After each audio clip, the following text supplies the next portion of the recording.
Hola, Monica. Welcome. Hi. Hi. I'm just going to change my Wi-Fi network. Give me. Okay. All right. I'm here. Hi. I'm so happy to see you. Same here. It's been a while. It All has. right. So you have been in book launch mode. Yes, How this is the book. we're okay. We have it. This book is so different than anything I've ever read. So I just want to start with that. Anything you've ever read from me or period? No, period. It just feels really honest.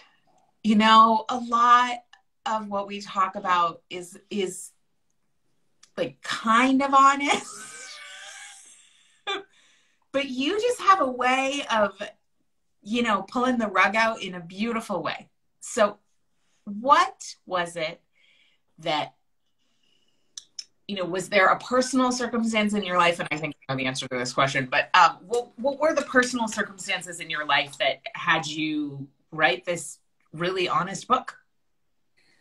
Well, I've been flexing my muscle in honesty for a while and, doing a lot of inner work for decades now. And I think I got to a stage in life, my daughter was turning 15.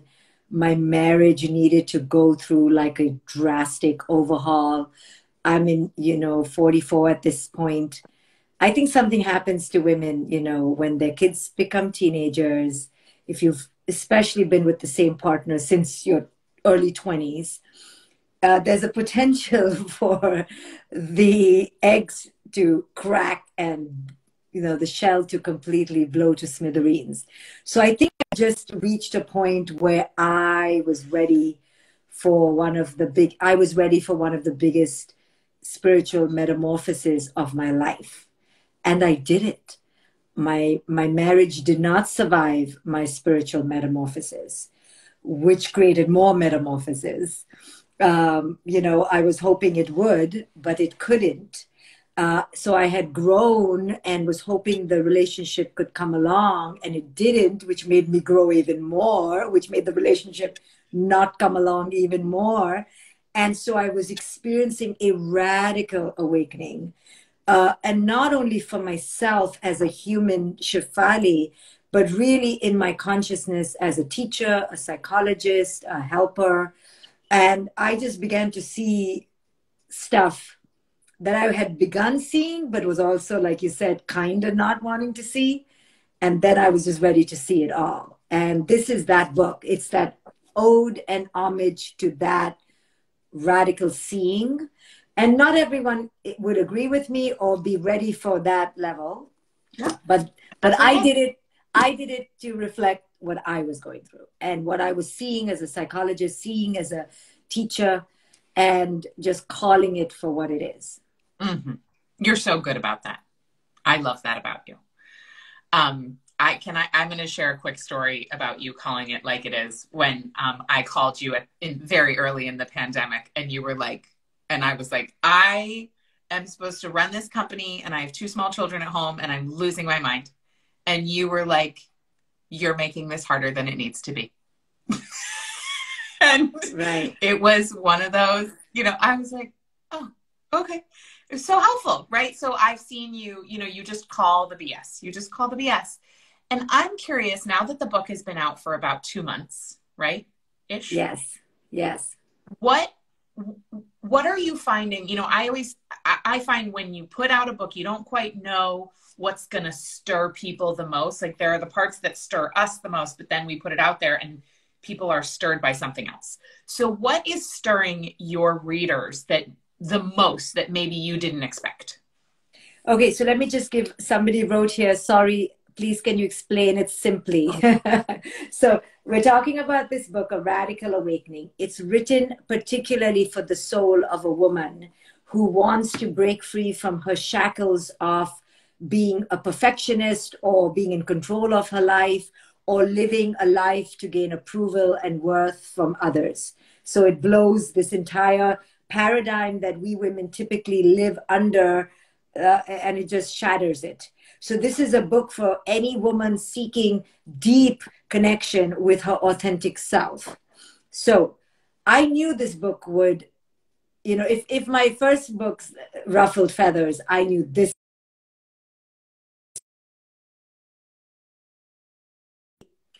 Because I talk about sexuality, I talk about breaking free from the traditional notions of marriage, of love, of divorce. So I'm breaking paradigms that we have held dearly onto.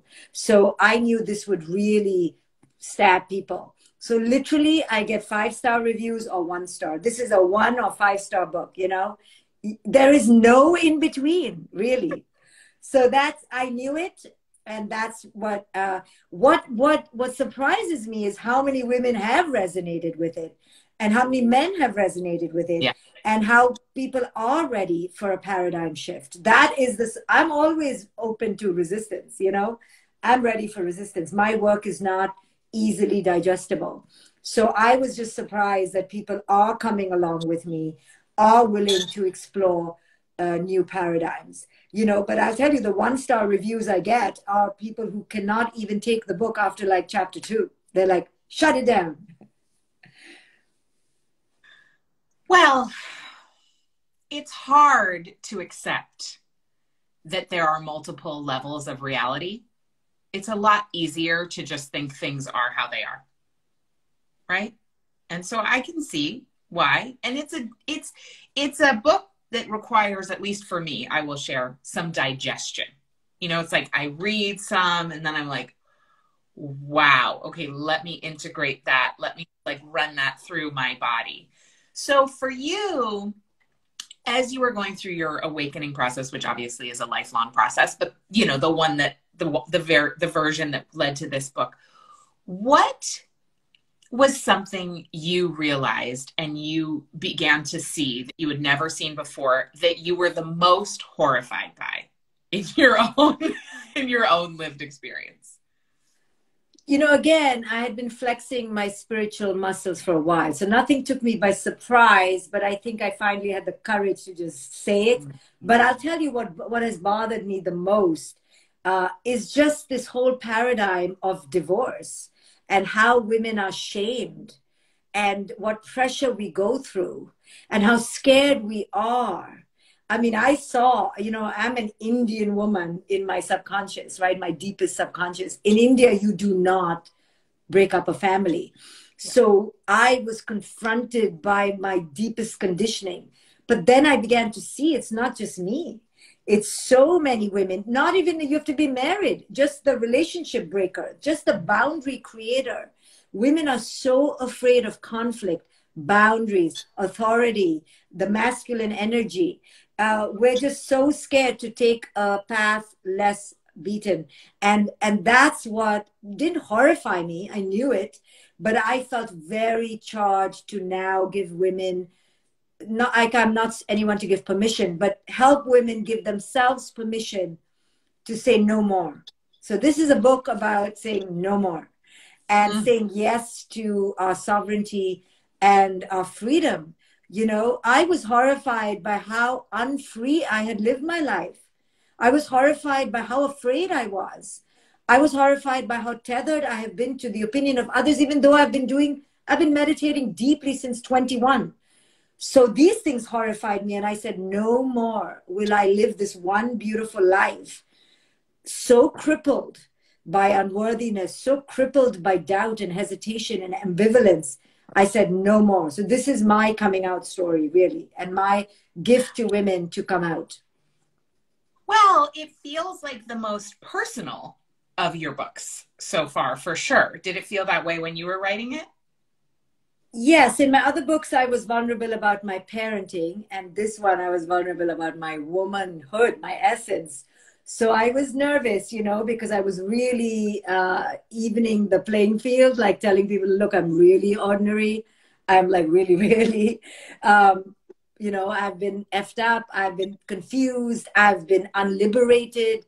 So it was a fine line between, you know, how much do I want to share? But I knew that it is only in the sharing that I can bring along the most number of sisters. You cannot be in a gilded tower and relate to people. So I had to open myself up.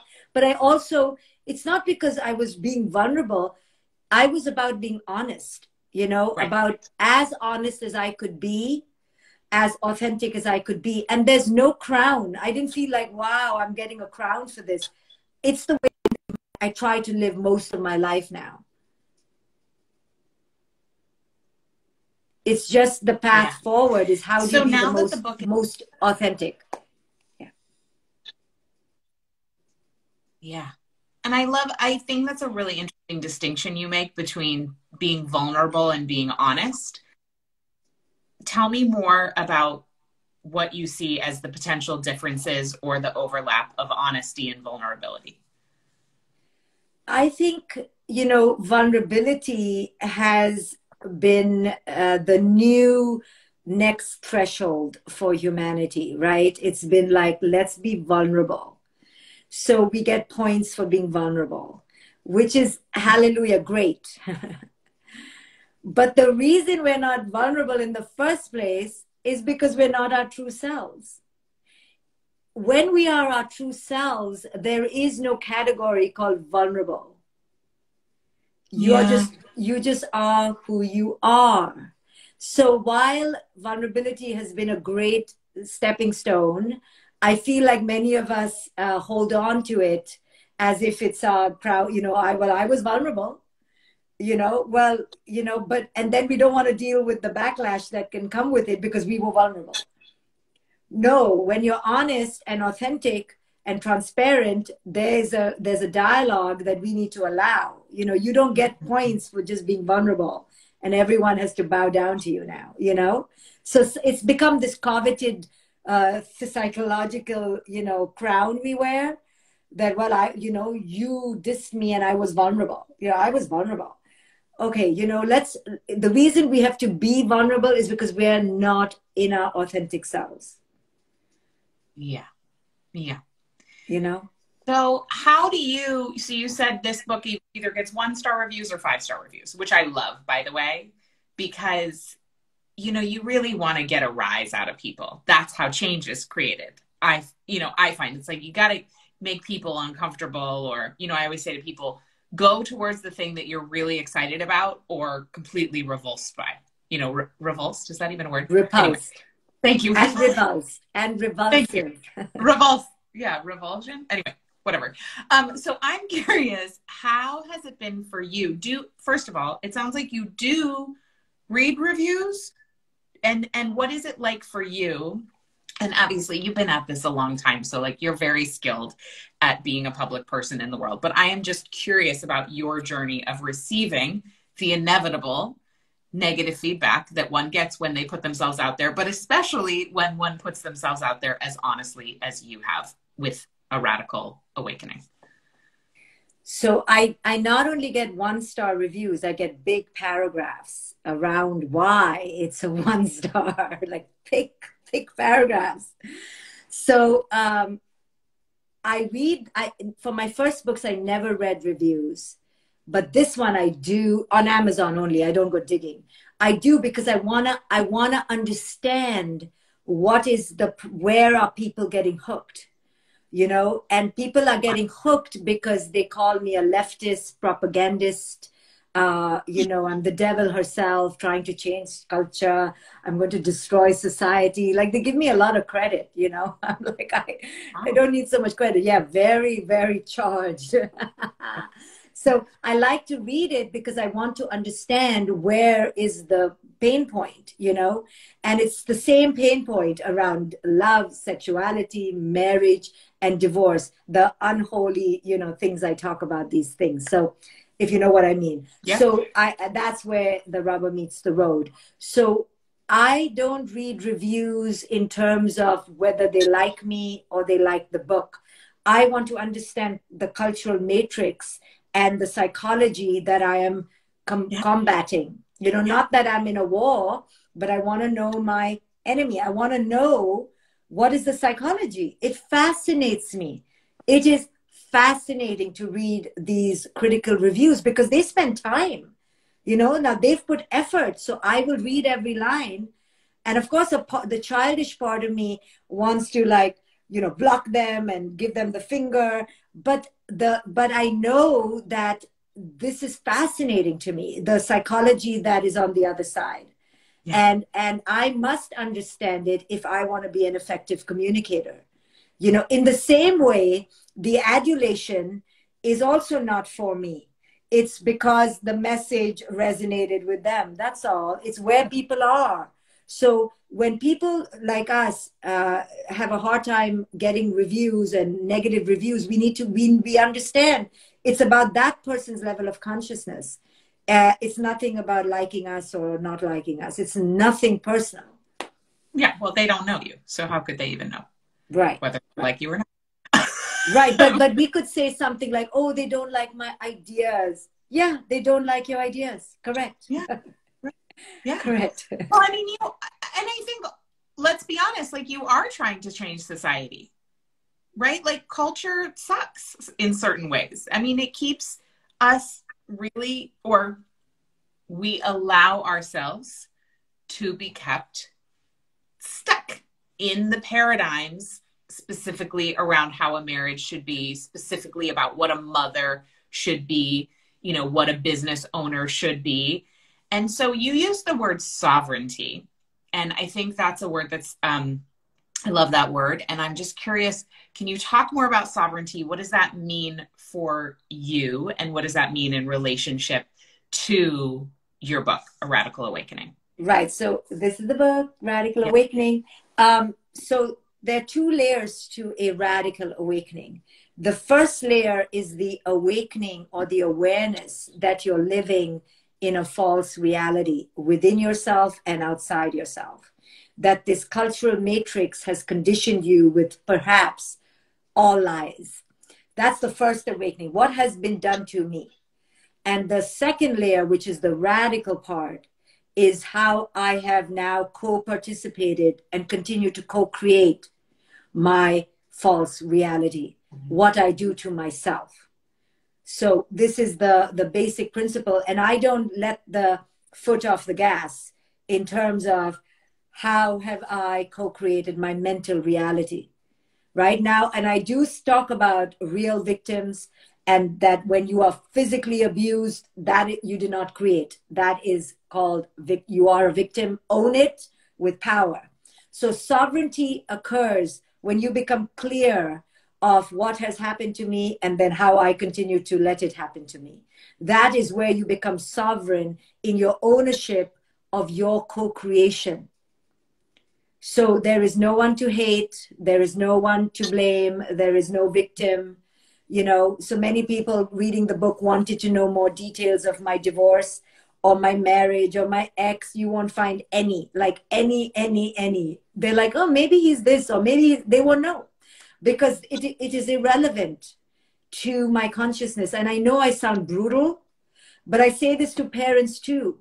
Your child is irrelevant to your level of consciousness. You cannot depend on your child to be a good parent, you know, so that, you know, if my child was good, I'd be good. She just needs to be good. So, you know, so even that adage, I'm only as happy as my least happy child, is total bullshit. You know, like, no, don't be as happy as your least happy child. Right. Then we have two miserable lost humans, you know. No, don't do that, please. So sovereignty is taking full ownership, accountability, and complete authority over your own causes and effects, which is, that's why people don't like the book. No, it is, again, it is easier to just follow the program and also complain. For those who are just tuning in, we're talking to Dr. Shefali Tsabary, the author of A Radical Awakening, is her newest book. She also has many other best-selling books, which are incredible. Okay, so let's say you're in stage one And this time in our world is a time that I think that a lot of folks are waking up to the fact that maybe we do need to make different choices around work and the planet and our health, and like that maybe everything we've been fed isn't always 100% true. So, but you're in stage 1, and it's like, I am now realizing that I have been living my life according to lies, or at least somebody else's version of the life that I should have. What do you do with that? I had a moment where I was going through this in February, really around my relationship to work and ambition. And I found it deeply untethering, and like didn't quite know what to do with myself. And I'm curious of what do you have to say for people who are in kind of that in-between place where they're waking up, but like not really in their sovereignty yet. It's kind of like, it feels like primordial goo. Right. So, you know, to use the analogy of the caterpillar, it's that inchoate state before, it's the death before the rebirth. So we have to understand that this is the journey of evolution. You cannot go to completion without breaking down. So when you are breaking down, it's really helpful to know, oh shoot, I'm in the death stage. Right now, I need to, damn it, be here underground for a while. I know that sounds morbid, but it's helpful to kind of call it that and go, I'm really F now, and I just got to stay here. And I can't resist it. I can't fight it. So first is the breaking down phase, always breaking down before you break through, and then you break free. So breaking down is essential. And there you feel confused, you feel disoriented, you feel nervous, you feel anxious. So you have to seek help. I mean, and there's no answer. You have to call a therapist, a best friend, a coach, you know, call your teacher. But what is happening there is a choice. You are being asked to make a choice to walk away from the old toward the unknown. So you're looking back and you're like, that's old, but I know it, but I didn't like it, but I know it and it's familiar. And that I don't know, I don't even know whether I like it. So now I'm stuck between the practicality of staying comfortable and the irrationality of walking off the cliff. So only a spiritual warrior knows you gotta go off the cliff. Right? But all of practical life tells you, are you crazy? So this is a divorce from the old career, or the divorce from the old relationship, or the divorce from the old self. The new has not manifested. So it's going to bring up all, you know, inchoate confusion that makes you feel like a puddle on the floor. This is the nature of the tunnel. You know, there is no escaping this phase. It is torture, okay? Like shingle level, like torture. Like your whole body's on fire. You're in tremendous pain. You cannot eat or sleep, or you eat too much or sleep too much. You're in complete dishevelment and devastation. So you need an anchor. You need a guide to guide you through the dark night of the soul, to help you. You know, when I went through my dark night, I was my own anchor, but I also had very good friends walking with me, like, hey, I need you. But I knew enough of the journey to know I'm in it, and it took me 2 years. Yeah. 2 years of the goop before the butterfly began to show up. So if we're not willing to do this pain portal, we are not going to evolve. So then just be in the old and say, I prefer comfort. You're right. End of story. Next life, I'll do something else. You know what to do. It's a bitch, let me tell you. It's a bitch. But then you get a book out of it, or you get a big epiphany, you know, you hope. You think. You hope. And I just want, for anybody who's listening in, who's in that soup right now and in the death stage, like, it always ends. It always ends. The sun always rises. Spring always comes after winter. And please take Dr. Shefali's wisdom to heart and know that it is, you are doing it. Like, I think our culture just tries to move away from pain in so many ways, with alcohol and TV and beauty treatments and sugar and caffeine, you know, and all the things we do. And so we think that if we are in pain, that we must be doing something wrong. Yes. And so can you talk about that? Why pain is Right. not necessarily a sign that you're doing it wrong? Right. This is the cultural paradigm. That's why the first part of this is called Turn Pain into Power, because pain is seen as failure. You're supposed to not be in pain, but to evolve. If you are a person who's on an acceleration of evolution, pain is right there in business, in relationships, in life, in body, in all of it.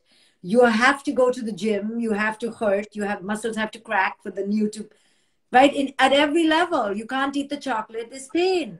There's pain. But there's something else evolving. So evolution comes with pain. But our culture is so counter pain, so anti pain. Therefore, it's anti evolution. Therefore, let's all stay the same and not evolve.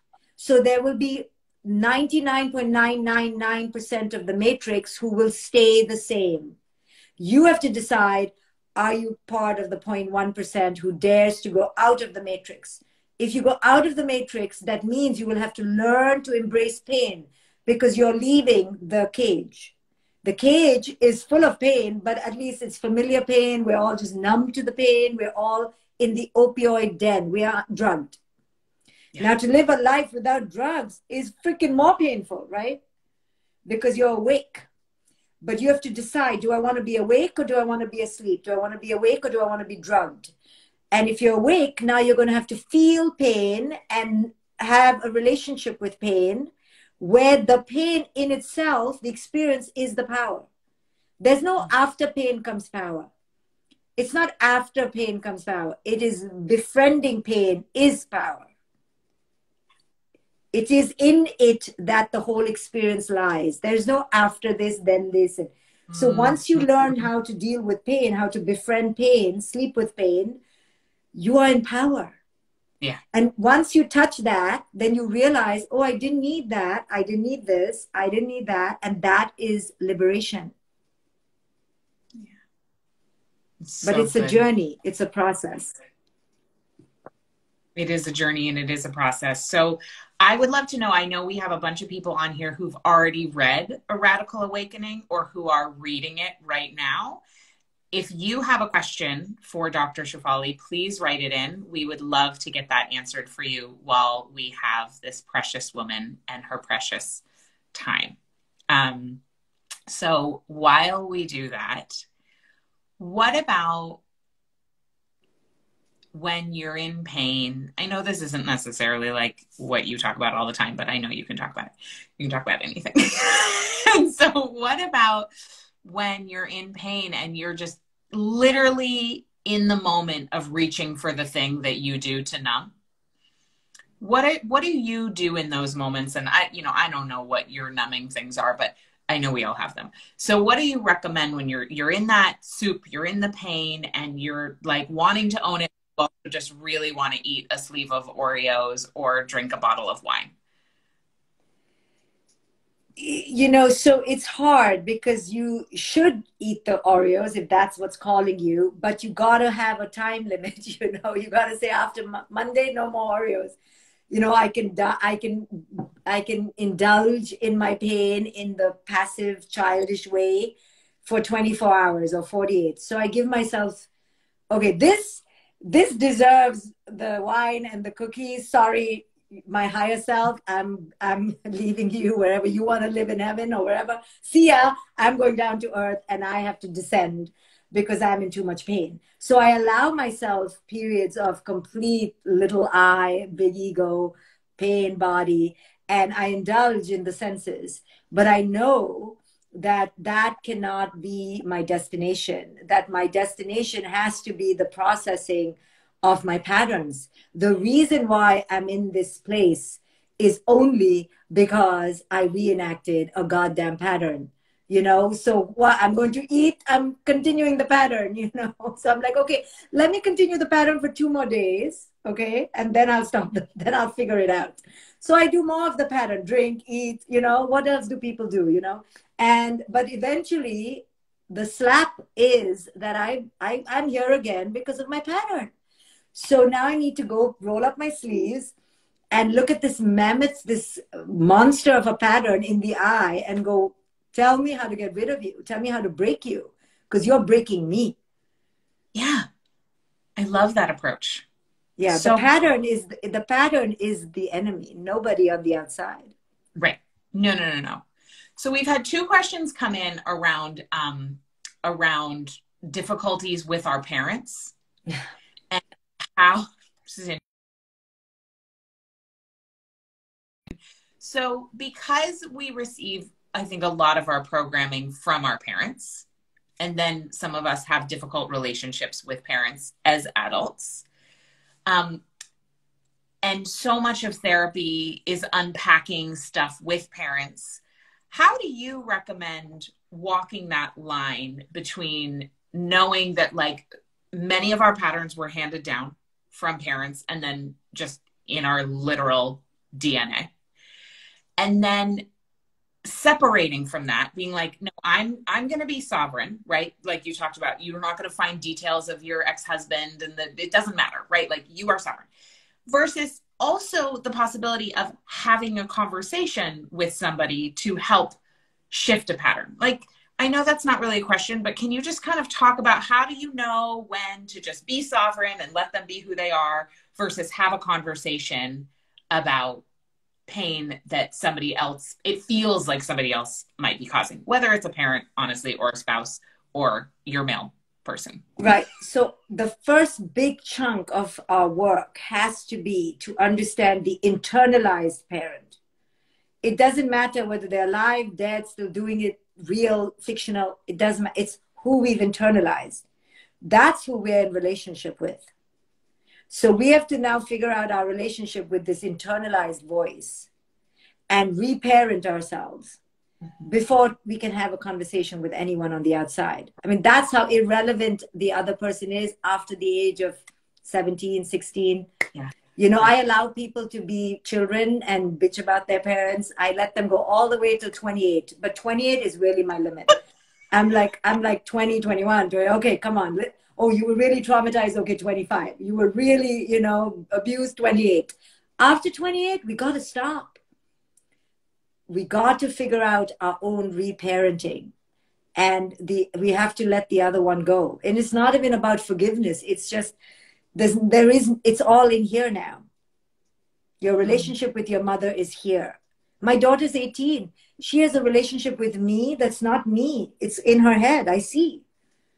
She's like, you will say this. You would say this. I'm like, try me. Who are you talking about? She's like talking about some mother I was one day on a Tuesday when I was in a bad mood, and it never leaves their head. So that's the case with us. And we have introjected our parents and we've internalized them. So it really doesn't matter. It's nothing to do with the outside person. It's you doing this inner work now. It's so freeing. Yeah, so freeing, but so hard, because it's nice to go and yell at your parents and blame them for everything. Well, it is, but at the end of the day, it's not going to help, right? No, so do you have time for one more question, Shefali? Yes, I have time. Okay, great. So, so Go for the Gold Sports Nutrition says, Dr. Shefali, I'm leaning into my pain, but it's waking me up in the middle of the night. It'll do that.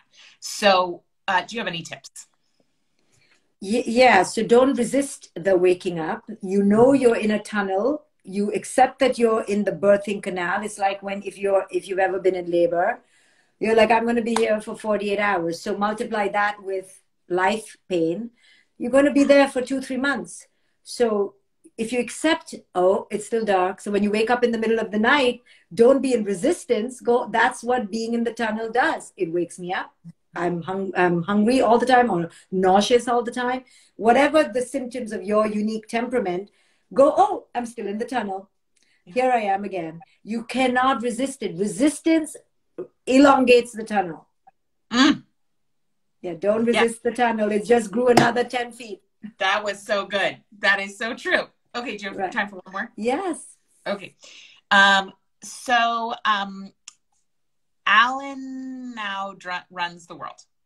I got from your book, How We Let Go of People. While I was listening to that in the audiobook, I wasn't thinking of people, I was thinking of body parts. Oh, this is so interesting. How do you let go of losing a body part? That's not going to apply to a lot of people, but I am interested in the question. So this person has a physical disability, maybe? I think this person has lost a body part. Yeah. Yeah, it's huge question of my identity with that body part. You know, I immediately think of the breasts because we women are so identified with our breasts. And my grandmother had breast cancer. She had to take out a breast. I've often thought, how would I be without my breasts or my hair or all the things that I've identified with as my femininity? Same with being an able-bodied person or physically autonomous, huge questions of identity. So it makes you re-identify with something inside of yourself now. I mean, it's the greatest spiritual lesson. I cannot even imagine anything more spiritual except losing a child, how identified were we with that body part, and are we greater than that body part for ourselves? And I'm not going to pretend I know what that feels like. No, but such a beautiful inquiry that you presented there. Yes. Okay, we're going to do one more to wrap it up. Would it be okay to, Positive Scripts Official asks, can you repeat the 3 stages of awakening? Or maybe there were 2. Well, I just said that you have to break it down, then you have to break through, and then break free, Exactly. So it's you have to first dissolve. Mm-hmm. Then you have to go through and so in this book, A Radical Awakening, the first section is called Asleep in the Matrix, which is you have to realize you've been asleep. So the first jolt is, oh my goodness, I've been a zombie, I've been asleep, where have I been? That is such a rude, brutal wake-up call. I mean, I feel bad for people. I went through mine when I was 21. I'm like, so sorry. Then part 2, which is where now you're getting in the soup, is where you have to go and confront the shadow and look at your patterns. Part 3, I talk about who we are in our sexuality.